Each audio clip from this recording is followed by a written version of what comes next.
হাদিসে আছে আল হায়া শুরবাতুম মিনাল ঈমান, লজ্জা হলো ঈমানের অঙ্গ। লা ঈমানা লিমান লা হায়াতা লাহু, যার লজ্জা নাই তার ঈমান নাই। লজ্জাহীন মানুষের কি নাই? ঈমান নাই।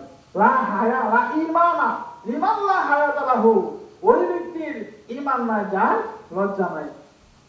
কিছু মানুষ আছে দেখবেন অন্যায় করার পরেও গর্বের সাথে বলে আমি এটা করছি।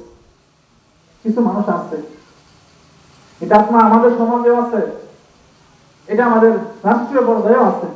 এতগুলি মানুষ মারার পরেও লজ্জিত না, তারা একটু সুকাতুর না, তারা বলে আবার আয়াল দেখ কোন মতো আইতে পারি কিনা, আবার যদি আসতে পারি তাহলে বিচার করবো।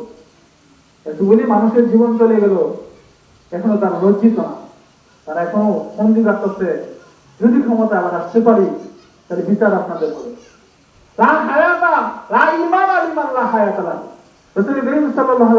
জীবন আদর্শ আমাদের শিখতে হবে এখান থেকে। রাসূল সাল্লাল্লাহু আলাইহি ওয়াসাল্লামের যৌবন কালে কি করছেন এগুলো আমাদের জন্য শিক্ষণীয় আছে। রাসূল করিম সাল্লাল্লাহু আলাইহি ওয়াসাল্লামের গোটা জীবনী আমাদের জন্য শিক্ষণীয়। কোরআন কারিমে সূরা আহজাবে আল্লাহ তাআলা বলেন, মহাগ্রন্থ আল কোরআন কারিমে আল্লাহ তাআলা ইরশাদ ফরমান, আল্লাহ তাআলা বলেন লাকাদ কানা লাকুম ফি রাসূলিল্লাহি উসওয়াতুন হাসানাহ, তোমাদের জন্য রাসূল করিম সাল্লাল্লাহু আলাইহি ওয়াসাল্লামের জীবনে রয়েছে সর্বোত্তম আদর্শ। আদর্শ গ্রহণ করতে হবে। রাসূল করিম সাল্লাল্লাহু আলাইহি ওয়াসাল্লামের কাছ থেকে অন্য কোন ব্যক্তি, অন্য কোন নেতার চরিত্র আদর্শ গ্রহণ করলে পরকালীন মুক্তির আশা করা যায় না। পরকালীন মুক্তির জন্য আপনার আমার আমল আল্লাহ তাআলার দরবারে কবুল হওয়ার জন্য রাসূল করিম সাল্লাল্লাহু আলাইহি ওয়াসাল্লামের তরিকাকে গ্রহণ করতে হবে।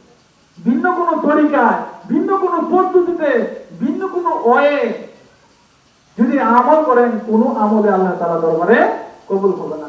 আল্লাহ রাসূল সাল্লাল্লাহু আলাইহি ওয়াসাল্লাম যেভাবে আমল করতে বলতেন সেভাবে, যেমন নামাজের কথাই বলি, রাসূল সাল্লাল্লাহু আলাইহি ওয়াসাল্লাম বলতেন যে সল্লু কামা রাআইতুমুনি উসাল্লি, তোমরা এমন ভাবে নামাজ পড়ো যেভাবে আমাকে নামাজ পড়তে দেখেছি। রাসূল সাল্লাল্লাহু আলাইহি ওয়াসাল্লাম যেভাবে নামাজ পড়তেন সেভাবে নামাজ পড়তে হবে। অন্য পদ্ধতিতে নামাজ পড়লে নামাজ আল্লাহ তাআলার দরবারে কবুল হবে না।